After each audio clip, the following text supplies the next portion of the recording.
लेकिन आपकी मंत्रिपरिषद का सदस्य है।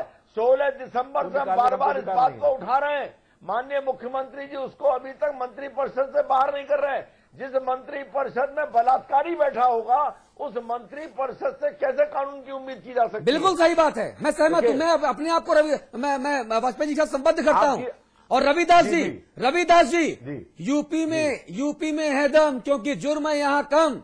2007 में जनता ने आपका दम आपको दिखाया था। रविदास जी एक बहुत ईमानदारी से सवाल पूछूं, आप जितने ईमानदार भले आदमी वैसे उत्तर दीजिएगा तो अच्छा लगेगा। मनोज पारस अगर मंत्री नहीं रहे आज 1 घंटे बाद, तो उत्तर प्रदेश में कौन सा भूचाल आ जाएगा? क्या समाजवादी पार्टी खत्म हो जाएगी? या मिशन 2014 पूरा नहीं होगा? मनोज पारस ही 60 सीट जितवाएंगे? क्या है मनोज पारस? कहां है मनोज पारस? अरे कुंभ की भीड़ का एक हिस्सा है मनोज पारस, समाजवादी पार्टी के पास जो भीड़ है।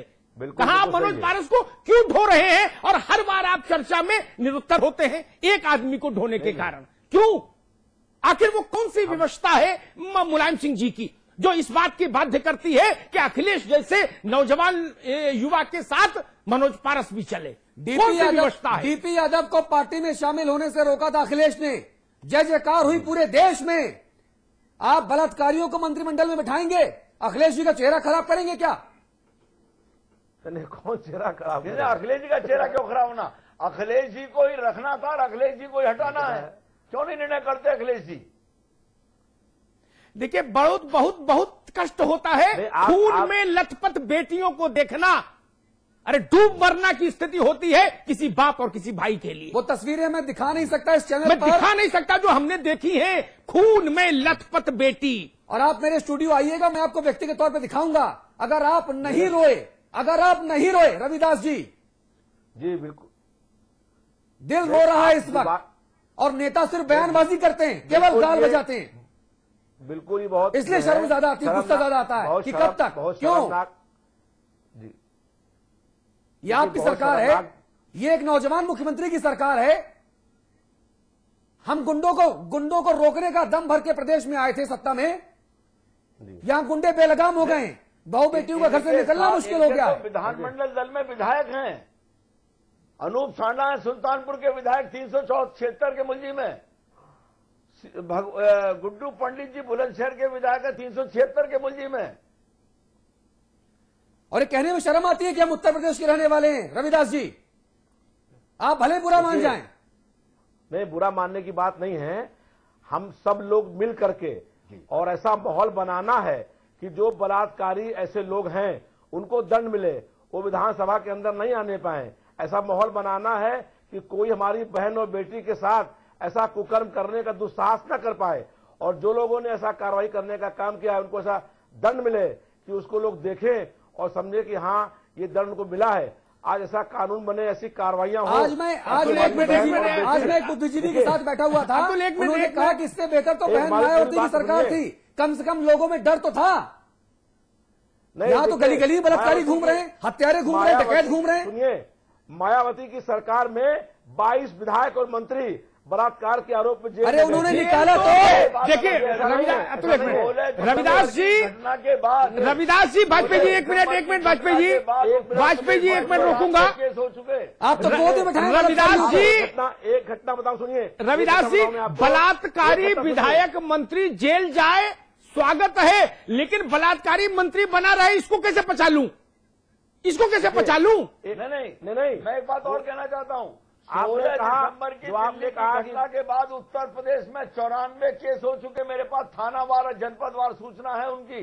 सरकार के पास ये सूचना नहीं है क्या? और जब से इस जनवरी में 2012 में 1533 केस बलात्कार के हैं, 2983 केस शील भंग के हैं। स्वयं सरकार स्वीकार कर रही है 2012 में। अगर पहले 3 महीने हम निकाल भी दें इसमें से, तो उसके बाद के भी अगर देखे जाए तो ADG law and order Arun Kumar Jha साहब ने प्रेस कॉन्फ्रेंस में ये बात स्वीकारी कि जी हां 3 से 4 शील भंग के केसेस उत्तर प्रदेश में रोज आते हैं। उन्होंने स्वीकारा, जो रिपोर्ट होते हैं। ADG law and order Arun Kumar Jha, ये मेरे आंकड़े नहीं है रविदास जी। नहीं आप और शर्म आनी चाहिए इन आंकड़ों पर सरकार को, पूरी की पूरी सरकार को, क्योंकि अगर कोई बलात्कारी मंत्री है तो वो एक कलेक्टिव रिस्पॉन्सिबिलिटी है, वो कैबिनेट का हिस्सा है, यानी सरकार का हिस्सा है। तो क्या बलात्कारियों की सरकार है? नहीं, देखिए, हमने पहले आपसे कहा कि जो बलात्कारी है वो सिर्फ बलात्कारी है, और हम लोगों को दलों से ऊपर उठ करके अपनी बहन और बेटी की रक्षा करने के लिए ऐसा हम लोग प्रयास तो बलात्कारी व्यक्ति मंत्रिमंडल में क्यों रहे? के साथ सहयोग करेंगे। देखिए, सरकार ऐसा माहौल बनाए प्रदेश में, हम पूरी तरह ताकत से सरकार का इस मामले में साथ देंगे। ये लीजिए, बताऊं मैं आपको, सुनिए, एक घटना, सरकार माहौल तो बनाए। सरकार जब पक्ष प्रतिपक्ष का माहौल रखेगी, दसमाना जी आप भी सहयोग करेंगे? अगर यूपी की सरकार ईमानदारी से माहौल बनाएगी तो कांग्रेस पार्टी भी सहयोग करेगी। अतुल जी, मैं एक बात कहना चाहता हूं। सबसे महत्वपूर्ण बात यह है, आपने जो बात कही है उसका मैं जवाब दे रहा हूं, लेकिन सबसे शर्मनाक बात यह है कि अगर पॉलिटिकल लीडरशिप अपने बलात्कारी को डिफेंड करने लग जाए और दूसरी पार्टी के बलात्कारी को या बलात्कार का अपराध करने वाले को जो है उसके ऊपर आरोप लगने लग जाए, तो मैं समझता हूं ये सबसे शर्मनाक स्थिति है। बलात्कारी चाहे किसी से संबद्ध हो, बलात्कारी चाहे कार्यकर्ता हो, बलात्कारी चाहे मिनिस्टर हो, सबसे पहले पॉलिटिकल जमात को, चाहे वो कांग्रेस हो, चाहे बीजेपी हो, चाहे बीएसपी हो, चाहे समाजवादी पार्टी हो, सारी पॉलिटिकल जमात को इस बात को स्वीकार करना होगा कि ऐसे घिनौने अपराध जो करते हैं उनकी पार्टी में कोई स्थान न हो। सबसे पहले ये संकल्प सारी पॉलिटिकल जमात को लेना पड़ेगा। और जहां तक आपने कहा कि सहयोग की बात है, कांग्रेस पार्टी ने हर हालत में प्रदेश की सरकार को सकारात्मक सहयोग देने की जो बात कही है, अपराध के मामले में और विशेष तौर पे जो महिलाओं के खिलाफ अपराध हैं और ऐसे घिनौने अपराध हैं, चाहे वो डोमेस्टिक वायलेंस हो, चाहे महिलाओं की दहेज के लिए हत्या हो, चाहे बलात्कार के मामले हो, इस प्रकार की जो घटनाएं हैं उसमें सरकार अगर कड़े कदम उठाएगी तो कोई भी बलात्कारी हो, किसी से भी संबंध हो, अमिताभ जी, उसमें आपको चर्चा में लेकर आना चाहूंगा। संकल्प तो नेताओं ने देश हित का भी लिया था, हमारे आपके विकास करने का भी संकल्प लिया था, लेकिन विकास तो खुद करते हैं, जेबें खुद भरते हैं। ये संकल्प भी लेंगे, क्या फर्क पड़ता है? अतुल जी, एक्शन दिखना चाहिए। सरकार में जो लोग बैठे हैं, जो जहां पर सरकार में बैठा है, चाहे केंद्र सरकार हो, चाहे राज्यों की सरकार हो, जो सरकार में बैठे हुए लोग हैं उनकी जिम्मेदारी बनती है, उनका कर्तव्य बनता है कि एक्शन दिखना चाहिए। दिल्ली बलात्कार कांड के बाद 8 दिन बाद मनमोहन सिंह जी सामने आए थे, 8 दिन बाद। धस्माना जी, संकल्प क्या करूंगा मैं? संकल्प कब पर्वत हुए, कब लोग आदम कद मिले। ये बौनों का शहर है सियासत। हमने देखा है, हमने कद को नाप कर देखा है इंची टेप से। कभी बैठेंगे तो बताएंगे कि किसने कैसा कैसा का संकल्प लिया था और जब सरकार में आए तो कैसे कैसे धतकर्म हुए। अपने भाई रविदास मेहरोत्रा जी को एक उपाय बताता हूं। 23 करोड़ के सूबे में एक रात में आप अंकुश नहीं लगा पाएंगे अपराध में, ये आप भी जानते हो और मैं भी जानता हूं। एक राय बताता हूं जिससे इकबाल थोड़ा सा आपका सुधर जाएगा। मानना न मानना आपकी मर्जी, मुलायम सिंह जी की मर्जी, मेरे युवा साथी अखिलेश यादव की मर्जी। पारस को मंत्रिमंडल से हटा दीजिए आज रात, पूरे प्रदेश में मैसेज जाएगा। और अगर आप ऐसा नहीं करते तो आपकी नीयत पर हमेशा सवाल उठेगा। वो बलात्कार कानपुर में हो, गोरखपुर में हो, बलिया में हो, देवरिया में हो, घोसी में हो, आजमगढ़ में हो, लोग मानेंगे आप गंभीर नहीं। जिस कोख से हम बाहर आते हैं, जन्म लेते हैं, वो कोख कलंकित हो गई उत्तर प्रदेश में। इससे ज्यादा दुखद क्या हो सकता है? और अगर हम ये भी नहीं कर सकते, हम मान लें कि 23 करोड़ आदमी में कौन कौन बलात्कारी है, ये ढूंढना आपके बस में नहीं एकदम। लेकिन पारस को तो जानते हैं कि उस आदमी पर बलात्कार का आरोप है। वो पार्टी में आप रखो, उसको वहां तक चल जाए। आपने उसके हाथ में ये कलम दे दी कि सूबे का मुस्तकबिल लिखो, सूबे का भाग्य लिखो।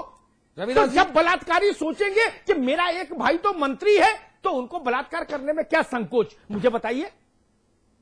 किसी बलात्कारी को इससे बड़ा समर्थन क्या चाहिए उत्तर प्रदेश में, जब वो कहेगा अपनी ही बिरादरी का भाई मंत्री है, अपनी ही जैसी कार्यशैली का व्यक्ति मंत्री है, क्यों संकोच होगा? जी, और कुछ लोग तो राजा भैया का नाम भी लेते हैं। कुछ कैदी जो बाहर आए, जिनसे मेरी बातचीत हुई, मजे में है। क्यों? ठीक है, जो कभी जेल के भीतर थे आज वो जेल मंत्री। ये भी कहा जाता है, समझिए इस चीज को, ये गलत मैसेज जाता है।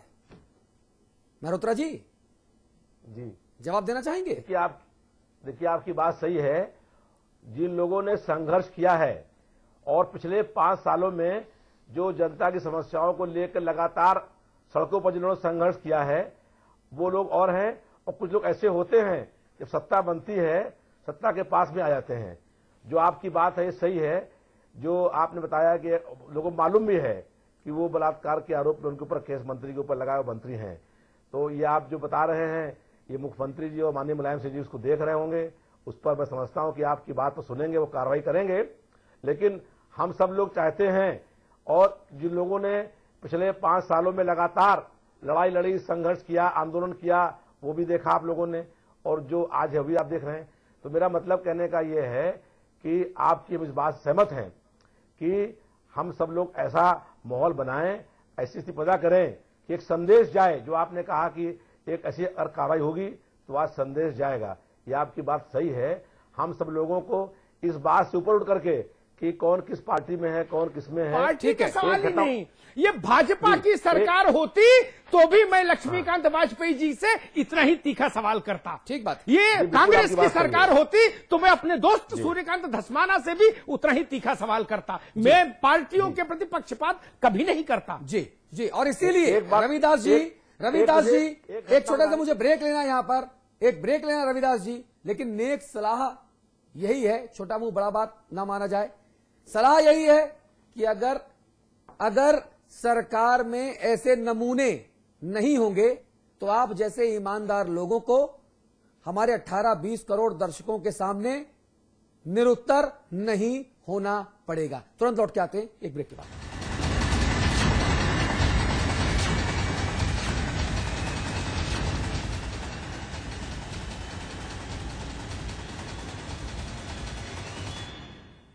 सुशासन के लिए सरकार ने अनूठी पहल चलाई। ई गवर्नेंस के जरिए राज्य में पारदर्शिता लाई। 1.5 लाख से ज्यादा राज कर्मचारी होंगे लाभान्वित। ई कोष से उन्हें मिलेगी 5 साल के वेतन, पीएफ और टैक्स की पूरी जानकारी।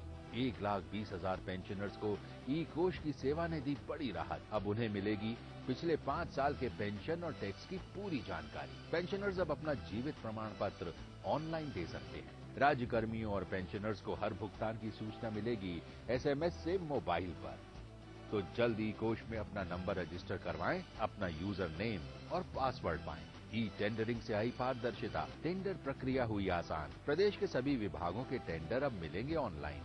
करे निर्भीक होकर कहीं से भी, कभी भी प्रतिभाग। ई स्टाम्पिंग के जरिए अपनी संपत्ति का कराएं पंजीकरण और कोषागार, उपकोषागार एवं पंजाब एंड नेशनल बैंक की शाखाओं से किसी भी मूल्य के लिए एक ही ई स्टाम्प करें प्राप्त। ई रजिस्ट्रेशन से 1.5 लाख से ज्यादा व्यापारियों के चेहरों पर भी आई मुस्कान। अब वैट सहित अन्य सेवाओं का कराएं घर बैठे ऑनलाइन भुगतान। पूर्ण सुसज्जित डाटा सेंटर में टोल फ्री नंबर की भी है सुविधा। 1800-266-2277 पर कॉल करें। ई गवर्नेंस से आई पारदर्शिता, हर चेहरे पर छाई मुस्कान। हमारा संकल्प आपके सपने पूरे करे सरकार, यही है ई गवर्नेंस का आधार। स्वाद बड़ी चीज है, स्वाद से बढ़कर कुछ नहीं। तुलसी सादा पान मसाला। राज्य स्थापना दिवस के मौके पर 25 से 35 साल के शिक्षित बेरोजगारों पर सरकार ने की खुशियों की बौछार। रोजगार सह कौशल विकास भत्ता का किया ऐलान। रोजगार भत्ते के लिए आवेदन की प्रक्रिया भी है बेहद आसान। सेवा योजन कार्यालय में आवेदन पत्र भरकर जमा कराएं और नजदीकी राष्ट्रीय या क्षेत्रीय ग्रामीण बैंक में बचत खाता खुलवाएं। आइए इस योजना का लाभ उठाएं। उत्तराखंड सरकार आपके साथ हर बार। बहन जी के इस जन्मदिन के शुभ अवसर पर हम सारे कार्यकर्ता उनको दिली मुबारकबाद पेश करते हैं। हमारा जो उम्र है वो भी बहन जी को लग जाए और मैं कहना चाहता हूं कि बहन जी तुम जियो हजारों साल, साल के दिन हो 50,000।